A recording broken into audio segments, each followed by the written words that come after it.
तर आपण ही जी दृश्य पाहत आहोत ती आहेत मास्टर ब्लास्टर सचिन तेंडुलकर याच्या मुलाच्या लग्नातली। या ठिकाणी आशा भोसले यांनी भेट दिली होती आणि या जोडप्याला आशीर्वाद देण्यासाठी आशा भोसले या ठिकाणी उपस्थित होत्या। तेव्हाची त्यांची ही शेवटची दृश्य, शेवटचा कार्यक्रम म्हटलं तरी वावगं ठरणार नाही, कारण आशा भोसले या स्वतः तेंडुलकर कुटुंबियांना शुभेच्छा देण्यासाठी या कार्यक्रमामध्ये पोहोचल्या होत्या।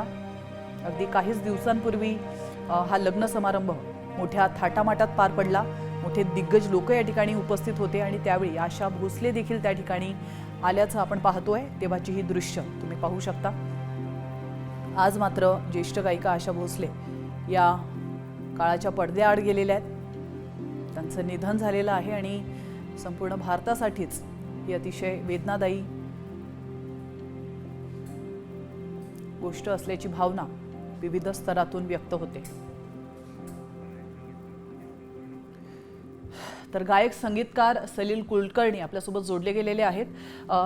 सलीलजी, आपण पाहतोय आशा भोसले यांचं निधन झालेलं आहे, आपल्या भावना?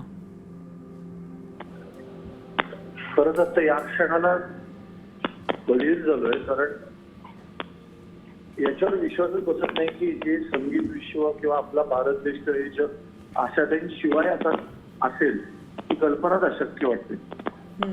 आणि मला असं वाटतं की ते आकाशातलं चांदणं अचानक गेलं तर आकाश कसं दिसलं तसं काहीतरी आहे की ते चांदणच होतं गेले आणि इतकी वर्ष 70-75 वर्ष आकाशातलं एक चांदणं तसंच आपल्यावर असं आनंद देत होतं आणि ते असं चांदणं अचानक वाळून गेल्यावर जसं वाटावं ना तसं आहे। खरं तर आता मला शब्द सुचत नाहीये, पण म्हणजे लता दीदी गेल्या त्याच्यानंतर एक आशाताईंचा वेगळा आधार होता आपल्या अख्ख्या भारताला आणि संगीत विश्वाला। आता आपण बघायचं कोणाकडे असं झालं। बिलकुल। सलीलजी, आशा भोसले, आशाताई यांच्यासोबतच्या तुमच्या काही आठवणी असतील तर तुम्ही शेअर करू शकता। आशाताईंना जेव्हा जेव्हा भेटलो ना तेव्हा हेच जाणवलं की यांच्यामधली असलेली ऊर्जा आणि संगीताप्रती असलेलं इमान, त्यासाठी सगळीच भावंड जेव्हा संगीतावर बोलतात तेव्हा त्यांच्या वडिलांविषयी बोलायच्या विषय, तेव्हा त्यांच्या चेहऱ्यावर येणारी चमक, दीदींविषयी बोलताना त्यांच्या शब्दात असणारा अभिमान, हृदयनाथजींविषयी बोलताना असणारं कौतुक, हे सगळं इतकं भरभरून असायचं। त्यात जे काही जगत जगल्या ते असं भरभरून आणि स्वच्छ सगळं होतं। असं अशी व्यक्ती जाणं सगळ्या रूपात त्यांची गाणी आपल्याला भेटली। छोटी म्हणजे नाचरे मोरापासून ते एक आजीचं गाणंपर्यंत सगळंच भेटलं आपल्याला त्यांच्या रूपामध्ये। त्यामुळे आपल्या घरातल्या अनेक रूपातली एखादी व्यक्ती जावी असं प्रत्येक भारतीयाला झालंय।